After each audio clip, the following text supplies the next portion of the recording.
Good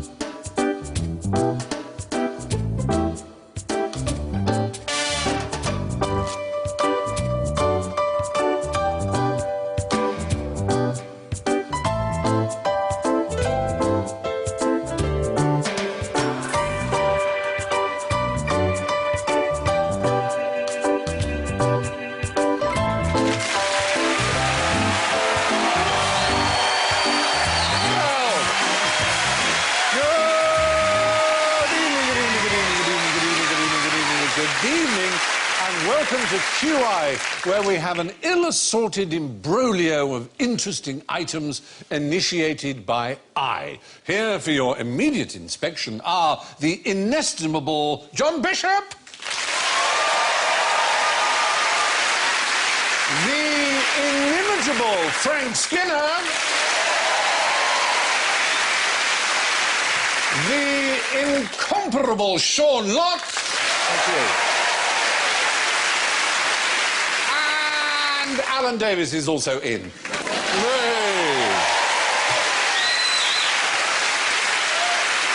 Now, this evening, their buzzers are intentionally irritating. John goes...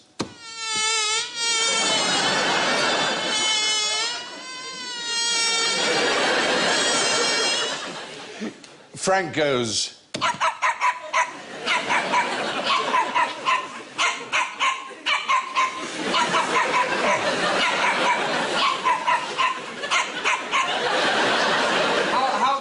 How long is this show? It depends how often you use the buzzer. Sean goes... Oh! And Alan goes...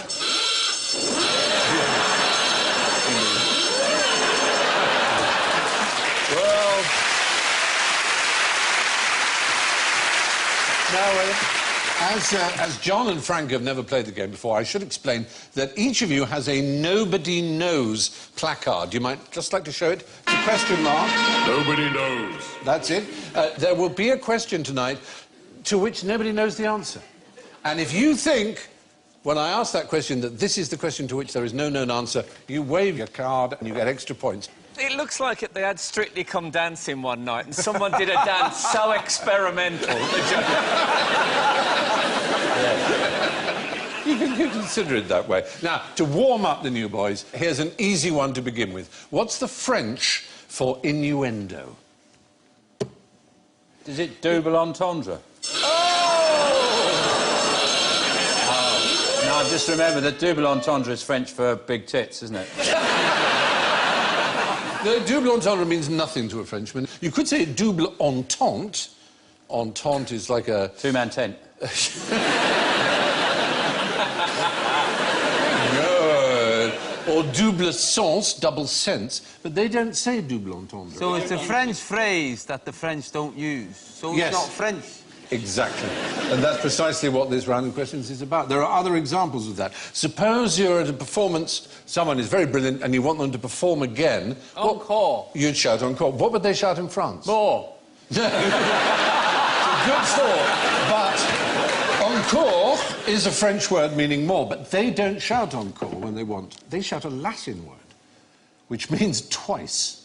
Twice. Anyone? Anyone in the audience? Bis, bis, B-I-S. Beef. Beef. Bis, bis, yeah, that's what they shout. That's crap. Try encore. You need to do a show, wouldn't you? And at the end, everyone goes, beef. Try that.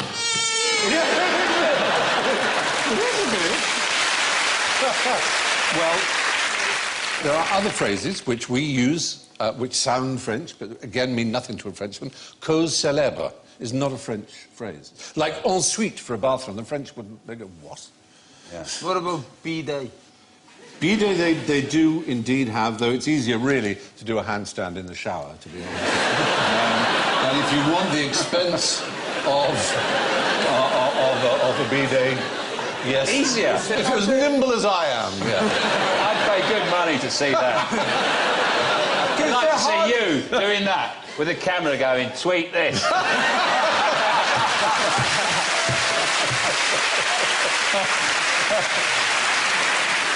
The trouble is with the handstand in the shower, though. It's Yes. like, you know when you see a mountain stream and you think the water looks all right, but I don't know where it's been further on. When you're upside down and this water is pouring across your face, lodging in your nostrils, and you know that it's been...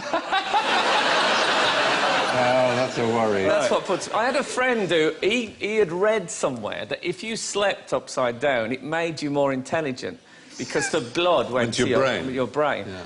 And I became obsessed with the idea that he would have a wet dream and die.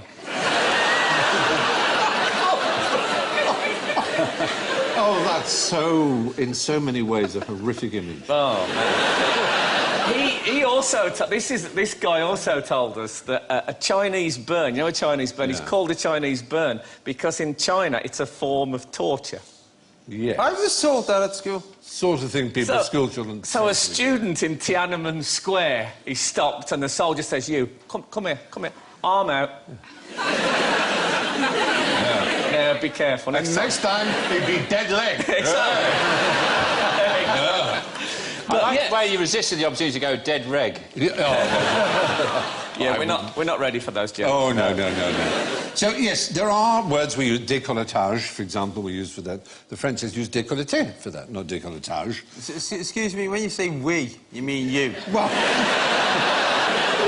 it's not a common phrase, but No, it's not. No, No. one's ever said, look at the décolletage on that. Could you put... You never stop learning. I've already learned how to say to my teenage sons, look at the knockers on that, without the mum getting annoyed. And now you can say décolletage. Décolletage, look I at thought that. it was. Also, ensuite, which is used commonly these days for a bathroom that's connected to a bedroom. In France, they don't use the phrase And, of course, ensuite. the ensuite. Exactly.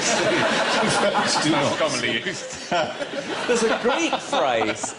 The Greeks say katatria staeftika, I think it is. And it means who gives a shit. No. But literally it means there is trouble in the gypsy village.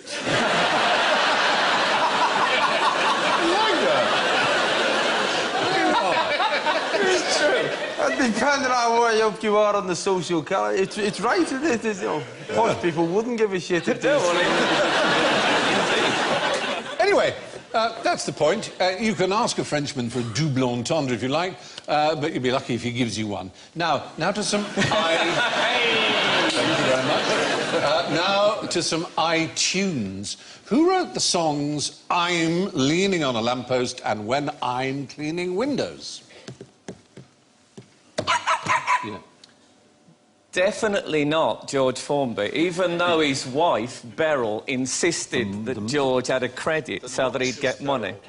You're absolutely right. I happen to know you're a bit of a fan of George Formby, aren't you? I am, indeed, yeah. Yeah, I'm Leaning on a Lamppost was one of his big hits, as is When I'm Cleaning Windows. When I'm cleaning windows, is that the one that's really a bit dodgy? Well, there was a phrase in here, the blushing bride, she looks divine, the bridegroom, he is doing fine, I'd rather have his job than mine when I'm cleaning windows. The BBC banned it. However, George Formby was invited to do a performance at Windsor in front of the royal family in 1941, and some troops during the war, obviously, and the Queen Mother insisted he sing the song properly, not with any cut verses. And she liked it so much, she asked him to sing it another 2 or 3 times, but the BBC still banned it. There's a George Formby lyric, my favourite, Du Blonde, and he says, I wonder who's under her balcony now, who's kissing my girl. Does he kiss her under the nose or underneath the archway where the sweet William grows? Whoa! Now, you're a special group, George Formby fans, and it's usual amongst George Formby fans, I believe, that they teach themselves the banjolele. And as you are one, we have a banjolele. Can you delight us with some Formby? Am I on the spot? I don't know if it's tuned or not, but I mean, just do what you don't can worry with about it. that. We'd be very happy. My dog has fleas, is what you need to remember. My dog has... Well, this one doesn't have fleas, he has distemper.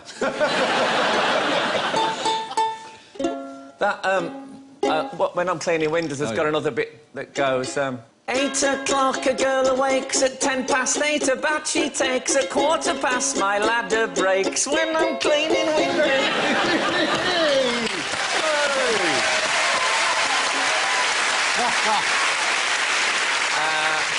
The bit that goes... There's a famous movie queen, she looks a beauty on the screen. She's more like 80 than 18. When I'm cleaning windows, she takes her hair down or behind, then takes down her nevermind, and finally takes down the blind. When I'm cleaning windows... Cheeky! Brilliant.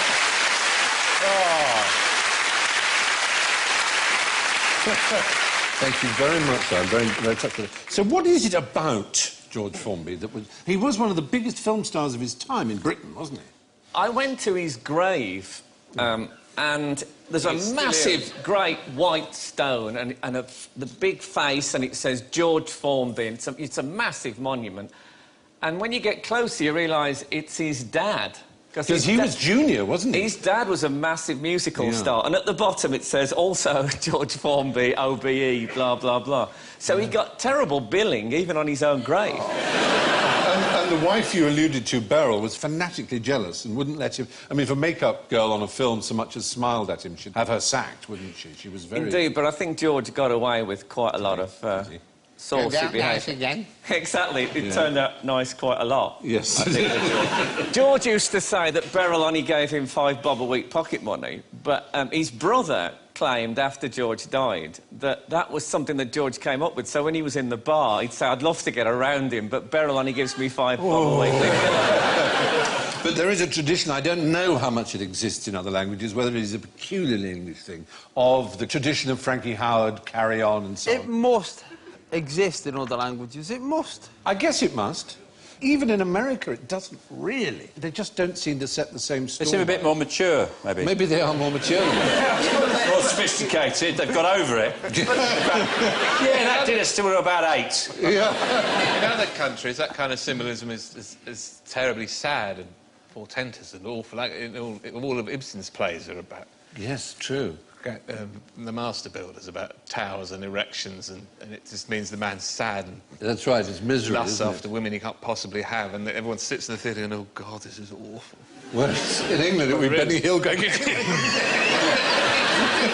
They can be very clever, though, those innuendos. Do you remember that? There used to be a form of joke, and it used to be, she was only a so-and-so's daughter. She was only a road mender's daughter, but she liked having her asphalt, or whatever it was. That's it.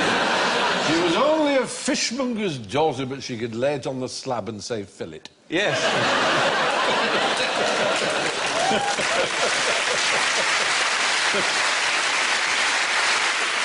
Does anyone recognise the photograph behind you, then, where that's from?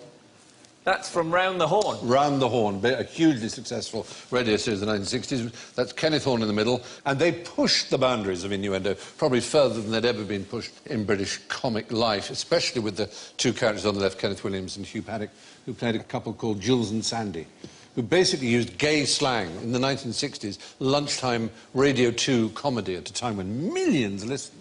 They were doing, I mean, extraordinary stuff. I mean, really quite... But that was the great thing, is they'd got that Polari thing. They had their own language. So they could say, oh, God, my lallies are so tired and all that. And people literally had no idea, but it sounded funny. That's right, yeah. I know. And as long as you go every now and again... I know. Anyway, there you are. So there's rudery around. Anyway, the point is, that's probably enough innuendo. If I see another double entendre, I'll whip it out and probably stick a blue pencil through it. Now, now to an initiative test. I want everybody here, and I'm including the audience, our lovely audience, I want you to think of your favourite colour, all right? And on the count of 3, I want you to shout it out as loud as you can, all right? You'll vote everyone in the room, OK? So, 1, 2, 3... OK, so, Frank, what did John shout? I was mainly listening to me. Yes. Do you know what Frank shouted? Pink.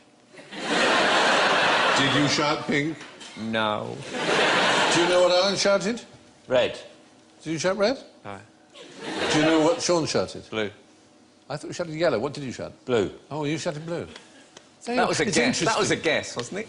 Oh, you said shade blue. Oh, you did. Well, you didn't know. Really loud. The fact is, of course, it is very common, and these are used in strange sort of tests for teamwork and things. It's very common for people simply not to listen to other people when they're speaking, perhaps not. It's not unusual, if you're making a noise yourself, to be, frankly, only aware... What? Sorry, I wasn't... Oh, I beg your pardon.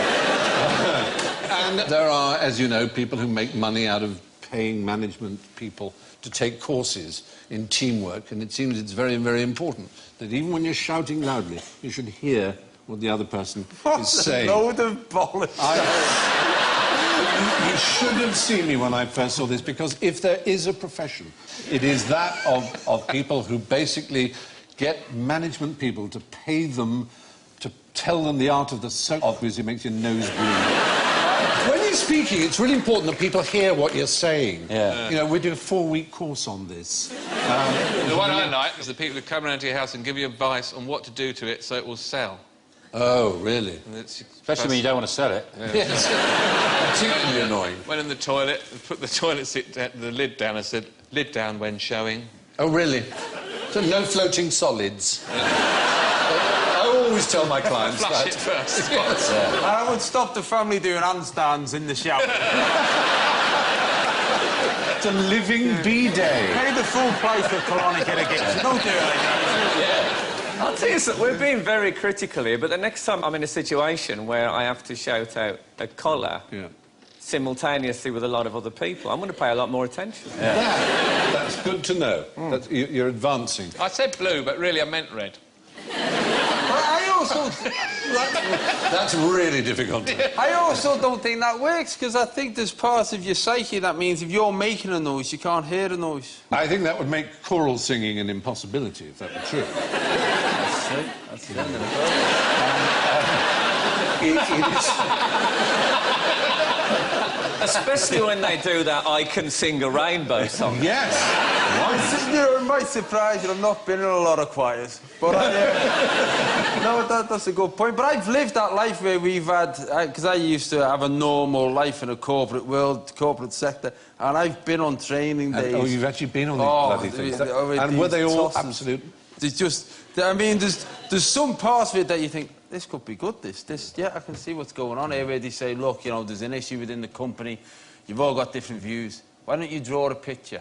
All get together. Instead of talking about, let's draw a picture, you go, what are we going to draw a picture? Just anything that comes into your mind. Not a cock. Apparently not. It's getting to the bottom of a corporate infrastructure, cock drawing and saying, that's you, doesn't really help. And we had all these things, and honest to God, you do get to it and you start looking at these people and think, you live your life like this. You can see them going home to the kids saying, come on, you know, I could make you tea, but wouldn't it be better if you made your tea? Oh. Wouldn't you feel better as a team if we made tea together? Oh. In fact, wouldn't it be better if tea didn't exist? Let's all think, draw your tea. And let's remove it as an issue. Well, it's just becoming rapidly more clear there are many people on Earth who need to be killed, and nearly all of them are management consultants. Hopefully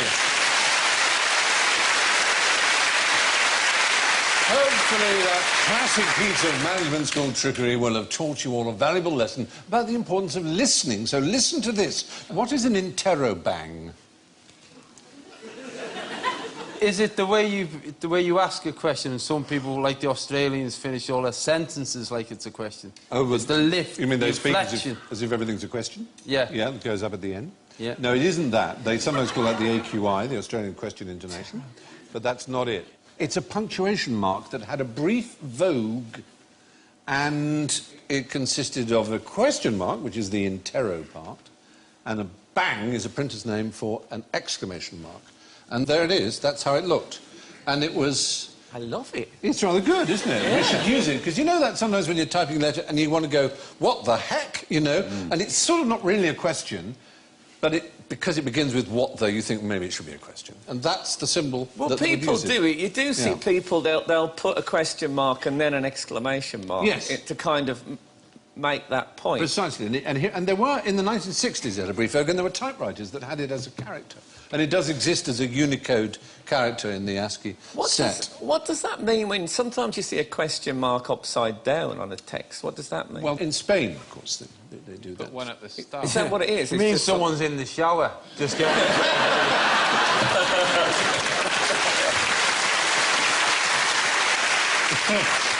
In Spain, a question begins with an upside down and ends with a right way up one. And indeed, they did an upside down in Terabang, which was known as a gnabaretni, which is just in Terabang backwards. A gnabaretni? Gnabaretni, yeah.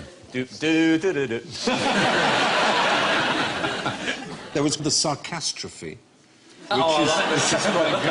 which is a little like a circumflex accent the French used to have. What's called a carrot, you know, little sort of little hat shape, and you'd put that. Oh, that is really funny outside the really would indicate that you were being sarcastic. I'll tell you what has always frustrated me, and that is that on a standard typewriter keyboard, that when you hit the semicolon, yes, it's just you just have to hit the key, but to get the colon, you have to press that other key. If I was a colon, I'd think, surely I take precedence in this. You are merely a semi-version of me. I should be the one that just needs one key. I share your pain, Frank. Yes. I've stayed up till dawn with whiskey going, why? No, but I'll tell you what, it's led me to an overuse of the hyphen.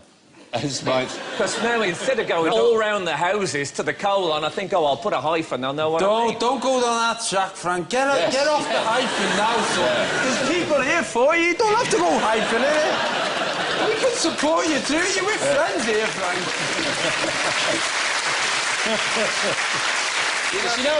You know your hyphen will just wear out. Unless you regularly put some cream on it. But the alternative is to It'll be hanging down by your knees before you know it. I don't want to be using a semicolon instead of what should be a colon, just out of laziness. To be honest, I wouldn't know when you should use a colon or a semicolon. No one uses a semicolon. That's why you don't have a semicolonic irrigation. That's messy. I believe that's the technical term for standing on your head in the shower. Yes, the interrobang might be a useful new punctuation mark. And now, let's play... How ironic is that? Yes, I'm going to outline some situations, and all you have to do is to tell me how ironic they are and why. OK. Is it out of 100? No, you can just give me a sort of sense of just exactly how ironic you think they are. I'm just worried about how we grade the irony. I would say shiny. Shall I tell you? Down to rusty. Shall I tell you what the shades of irony supposedly are? Because I think what we're getting at is the word irony is often weirdly misused. People say, ironically, he wasn't there, or something. You know, just, you mean... Invisible Man. Yeah. So, there's verbal irony. He was there. Verbal irony, the opposite of what's as clear as mud, or, oh, this is a fine state of affairs, or whatever, which is slightly less than sarcasm. That's verbal irony. There's comic irony. Dr. Strangelove, gentlemen, you can't fight in here. This is the war room, for example, is a kind of ironic remark. That's considered generally ironic. Dramatic irony. Little does he know that I'm... Yeah, the audience knows Oedipus is the very murderer that he's hunting, as it were. It's a dramatic irony. As in dive thoughts down to my soul. Here Clarence comes. That's just the kind of thing of Richard III and others. Yes, very good. Ladies and gentlemen, an all-round entertainer. And then there's Socratic irony, which is pretending to be dumber than you are, like a sort of... like Socrates, or like Columbo, Lieutenant Columbo of the greatest ever detective. There you are. God, isn't that the greatest ever show? Like Socrates or Lieutenant Columbo. Yeah. Well, I would be hard put to say... I know they both did that, but beyond that, I haven't really... I'd be hard put to say which was greater. I do happen to think Columbo is the greatest television series ever made. Do you know, Stephen, I absolutely agree with that. I'm glad to hear you. I once spent a long night with David Baddiel having an argument about whether Columbo had one eye or not. Right, Peter Falk, you mean? Yeah. Well, no. Or Columbo. This was the debate. My argument was that Peter Falk does indeed have one eye, but in Columbo, that eye plays the part of a real eye. Yes. There's truth in that. Yeah. I absolutely Colombo agree. has 2 eyes. That's how good he was, I agree. And what? How did this argument go on for so long? Was it like Women in Love? Dave wasn't having it. He wouldn't have it. He wouldn't have it. No. Were you wrestling naked in front of a fire? Women in Love. Well, that was how we had to decide it in the end. We couldn't find a coin. So what is this ironic? John Kendrick was an American sea captain who put into Honolulu Harbour in 1794 and was killed by the cannon which was fired to salute him. Now, we have this down as situational and arguably comic irony, though the audience was very sympathetic, I'm going to say. Yeah. That's fairly ironic. It's pretty ironic, isn't I think it? We'll I accept think it's that as almost irony. spangly. That's almost up in the spangly section. Yes, yes. Well, now, what about Clement Vallandigham, who was an Ohio lawyer who died in 1871 while defending a man who was accused of murder during a barroom brawl? Now, in order to show the jury how the pistol might have gone off accidentally, this lawyer grabbed a gun, put it in his pocket, and reenacted the events as he imagined them. And sure enough, the pistol went off. He was shot by a cannon? No, and the pistol went off, and he was killed by the gun in exactly the way that he was describing. So, just before he died from his own wounds, his client was acquitted. And the good thing is his client didn't have to pay. No, exactly. It's kind of perfect. Situational irony, I think that would be called. But now, what about this Lincoln? Abraham Lincoln was shot while sitting in Ford's Theatre, while Kennedy was shot while sitting in a Ford Lincoln. And there are many other coincidences like that. But these are that's just simply coincidence, not irony. Reagan was shot in Washington, and Washington was shot with a ray gun. If only that were true. It would almost be worth inventing a time machine and going back with a ray gun just to do that. It's true, but nobody knew what a ray gun was then. No. So they just went, what's that? There you are. Now, I have a picture. Is this ironic? Tell me if this is there something ironic about that? That you basically cut all the wool off a sheep and then knit it together again and put it back on. Yeah. It's more ironic that we look at it and go, ah, and then go, Mint I saw an advert from a meat supplier, and it said, caring for pork from farm to fork. And I just thought, there's a certain point where you just go, you're not really caring. Not really caring. I wouldn't call that caring when you're just going... To me, with the eyeballs to make sausages. All right. stuff off the side. I'm going to come across another ironic... This is rather ironic. In 1989, in America, convicted murderer Michael Godwin had his sentence reduced to life imprisonment after 5 years awaiting the electric chair.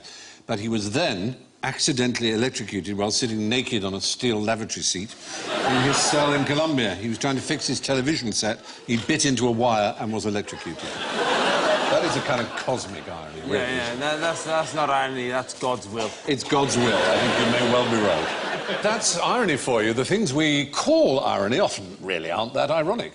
Ironically, or not. Now, for some inside information, what's inside this? Anyone can tell me? It's a natural thing. Well, it looks like a coconut. It could be an elephant turd, couldn't it? It could be. It isn't. This thing is actually a nut. Weirdly, the things inside it are not nuts, but the things inside it are familiar to all of us as nuts. This is how these grow. Here they are. Oh, Brazil nuts. Brazil nuts. They grow inside. These are actually seeds, but we call them nuts. Biologically, these are the seeds, and they grow inside this, which is the nut. They grow on top of the tree. They're very heavy. They fall down. They've been known to kill people. But it's a very strange life cycle they have, because this tree cannot be cultivated, so they're only wild. So it's only wild trees that produce these nuts, inside which are the Brazils. And they can only be pollinated by a very particular bee. And that bee will only be able to pollinate it if there is, in the area, a very particular orchid. So there's a really strange kind of chain of necessary life situations in order for us to get our purple quality street, essentially. There is something unique as well about the Brazil nut. As you probably know, there are people who are allergic to nuts, but the Brazil nut uniquely amongst all the nuts, this is really unfortunate, is you can sexually transmit Brazil nut to a partner. That is to say, if a male has eaten a Brazil nut and they inseminate a person who is allergic, that person's allergy will be affected by Oh, it. that's a good murder plot, Isn't it? It is amazing. I actually feel right in the middle of an episode of House now. Because that is... Isn't it how on extraordinary? earth has that been found out? Surely the woman would feel the Brazil nut.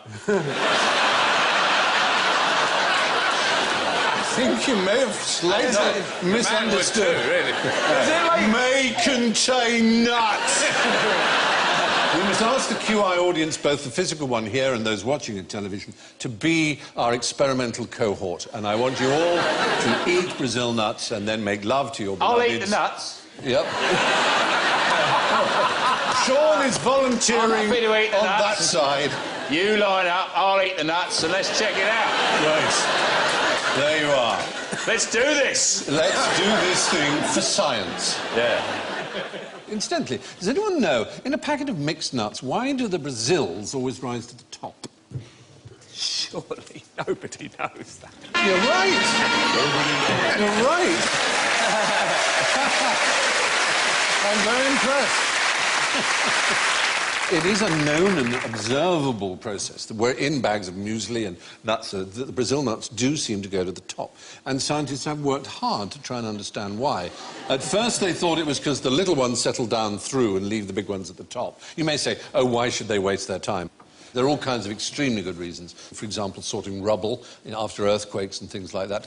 I've got to be honest, I've never heard of an earthquake victim being crushed by a load of nuts. No, nor have I. I'm talking about the science behind the lodgement and the dislodgement of What's solid odd about objects. it?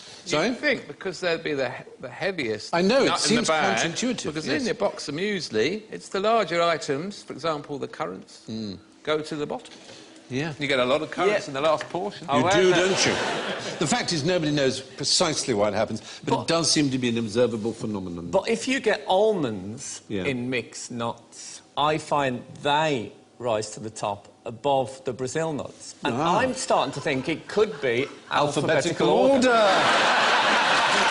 Almonds, Brazils, cashews, dates maybe, and so on. Walnuts at the bottom. And walnuts right at the bottom, yeah. Good. We're all doing extremely well. What do the signal bars on your phone mean? Well, it means how much signal you can... Don't be scared. Well, they mean how well thing you're with the receiving speck in the the sky thing that come close through, to you. and then it's not there, all gone. You're getting I it. need it in English, I'm How afraid, much in you order to get. be able to give I mean, if points. you've got a lot- Talkie power, all gone away. Up sky, no thing fly is, down in here. Big bird in sky. Yeah. You're either connected Go or you're away, not be connected, talkie, no aren't you? bye. Basically. So Me here, levels not of now. connectivity are a bit Yes, relevant. the fact is, really, again, I would have accepted a nobody knows card, too late now. Me here, not because now. basically, there is no standardisation between manufacturers and different handset makers have different ways of showing what is apparently a full signal, and we're all apparently really thrilled because, oh, look, I've got 5 bars going up. Absolutely meaningless. Yeah. How many nobody knows questions are there in this tonight? Nobody knows. What I find really annoying is when you're talking to someone on the mobile phone and it cuts out, and then when they call you back again, they say, oh, don't know what happened then. In the past, I've always said, well, it must be you because I've got 5 bars. But now, Now you're you telling me know. Exactly. I'm afraid that is... It is... you've it's pulled the unfortunate. rug from under me, Steve. I'm sorry to do that, but that's one of the things we do on this show. Nobody knows quite what the signal bars on your phone really signify. And now we sink our claws into the soft underbelly of knowledge and tear out the fetid entrails of general ignorance. So fingers on buzzers, please. What use is an inflatable anchor? Yes. Is it for hot air balloons? Very smart answer. No. That isn't. Yes. Is it to stop submarines from going too low?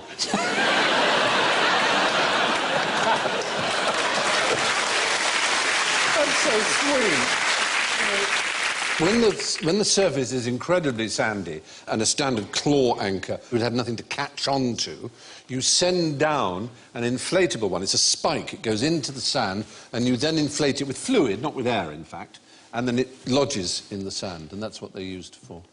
Oh. Now you know. Good. Which animal did Richard I have 3 of on his shirt? Now, can I suggest that Yes? at this point in history, no one in England had ever seen a lion? Is that possible? So, it's not a lion. What did Richard I spend most of his time doing? I don't know. Crusading. Yeah, there weren't any lions in Arabia, were there? There were lions all over Africa. They're bloody everywhere. They were. So he saw a lion. They had zoos. The Tower of been to have a London picnic. had a menagerie. It was a little later, I grant you. You had a picnic in those days. Not wasps. Lions. Millions of them. Get up! My sandwich! What? Point is, Decent lions! Swarms of the bastards. He looks like... You know what he looks like? He looks like he's going, ooh, get you in your suit of armour. Doesn't he? He looks like he's doing a sort of, ooh. this is the badge of English royalty that was first used by Richard I. And it's 3... Well, I'm saying not lions. You're right to avoid the word avoiding that lions. They were known as leopards. They called them leopards. They were not particularly familiar with the difference between a leopard and a lion. A leopard really just means a bearded lion, leopard, and it's a heraldic thing. If they were in that shape, sideways on, those were leopards. You know, so that would there was a song, wasn't there? There was a song. Wasn't there, Frank Skinner? And that would have caused me a lot of scanning problems. Yes, it would, wouldn't it? It was based, however, on a lie. 3 lions No, it was on my based shirt. on a lion. 3 leopards on my shirt. Were they rampant or couchant? Good question. It's got to be sign of the century. Yes. They were actually passant gardant, but the rampant lion is the sign of the kings of Scotland. Very hairy knees, the Scottish one. Yes, they had that. They would be called lions in heraldry, whereas the 3 lions on the shirt would, in fact, be known as leopards. So, which years did your song chart, Frank Skinner and David Baddiel's 3 Lions? It was number 1 in... 96. Yeah, and then again in 98. Yeah. It charted in... And then it charted in 2000. And 2. It missed out 2000, I'm afraid. Yeah. 2002, 2006 and 2010. That's quite impressive. I must check my platinum discs. Yes, it was... I think we can safely say we milked it. I think you milked those leopards. Oh, God. You milked those. Can I ask, was it big in any other country? It got to the top 10 in... the Germans when the Germans actually won Euro 96, which is what the song was originally written for, they figured that they'd won the song as well. So they were on the balcony in Berlin, leading the crowd in 3 Lions on a shirt, yeah. My God. Now that's irony. Very good. The fact is, anyone can get a grant of arms. You only need £4,225, which is cheaper than some, cherished number plates. Sir Christopher Frayling, the former chairman of the Arts Council, who's something of an expert on Clint Eastwood movies, took a motto which is Perge Scelus Diem Perficias. Go ahead, punk, make my day. Yes! Very good. In heraldic, proceed varlet and render perfect the day. But yeah. On my coat of arms, it says Catatreus dieptica. There is trouble in the duty. What's the Latin for knick-knack, knocky-noo? Frank Skinner's career as a pop star is, in fact, built on a lamentable terminological inexactitude, or lie. Now, name... If you can, see if you can name a living animal whose scientific name is exactly the same as its common name. Is it a gorilla called Gorilla? Yes, unfortunately... I'm afraid that's right. Unfortunately, it's called gorilla, but the common name for it is just gorilla. There's only one animal we can think of where the common name for it is exactly the same as its Latinate. Does it sound a bit Latin-y? Sort of does, in a way. Rhinoceros? No, that's Greek, but it's not that, no. That doesn't sound very Latin at all. No, that's equus. No, it's not a mammal, OK? Right. It's not a mammal. Not a Frog? mammal. No, it's not. It's not. It's herpetic. It's ophidian. It's long and it's narrow. A couple of words Snake. there, it just went. Snake. It's a kind of snake. Oh, it's a kind of snake, not snake. No, it's species we're after. All right. I speak, because if you know about them, you don't go, look, snake. Yes. You go, it's name. Snacus camunculus. Exactly. But there is one where precisely that. Boa constrictor. Boa constrictor is the right answer. Yes. The scientific name for the boa constrictor is boa constrictor. And as far as we can tell at QI, there is no other animal where that is true. There's some plants where it's true, aloe vera or whatever, but no living animal, as far as we know, except the boa constrictor, has the same common name in English as scientific name. Now, what's wrong with these bananas? They're upside down. Yes is the right answer. They're upside down. Bananas do not grow like that. They grow like that.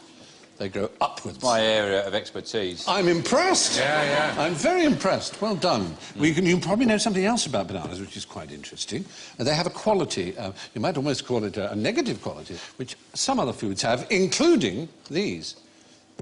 And that is they are faintly radioactive. Not that there's any harm in eating bananas, because the isotope in question for potassium is K40, is present in our bodies in any case. Especially in men, in our little naughty areas. Is that why they look like bananas? No. No, actually, within the epididymes, these... Speak for yourself. Actually, yes. I'm waiting for mine to stop being green. Oh, no. Oh. I'm more in the line with the Brazil nut. How long is the half-life of the radioactive component of a banana? I'd say 6 hours.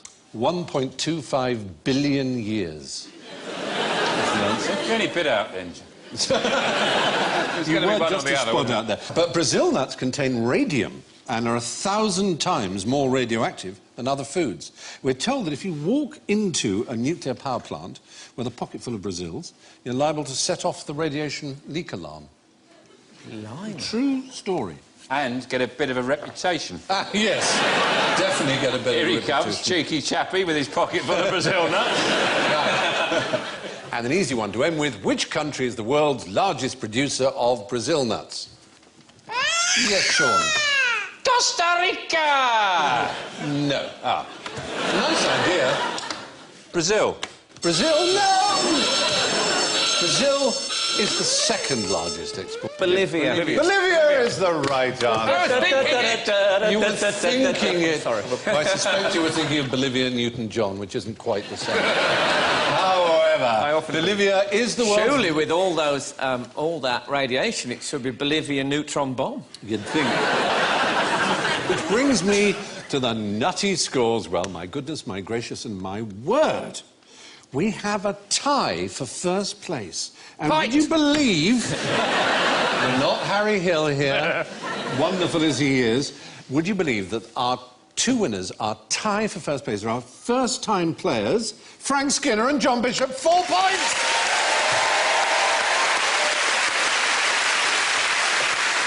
And in third place, with minus 14 points, it's Sean Locke. But I'm afraid that the current that settled at the bottom of the box with minus 21 is Alan Davis.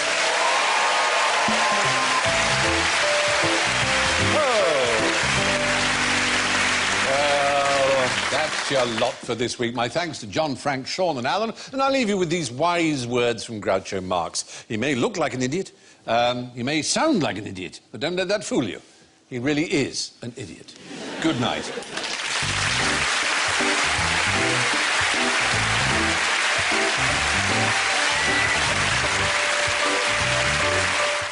Exploring his great passion, language, Stephen Fry begins a brand new series looking at words and how we use them tomorrow night. Planet Word starts at 9 here on BBC Two.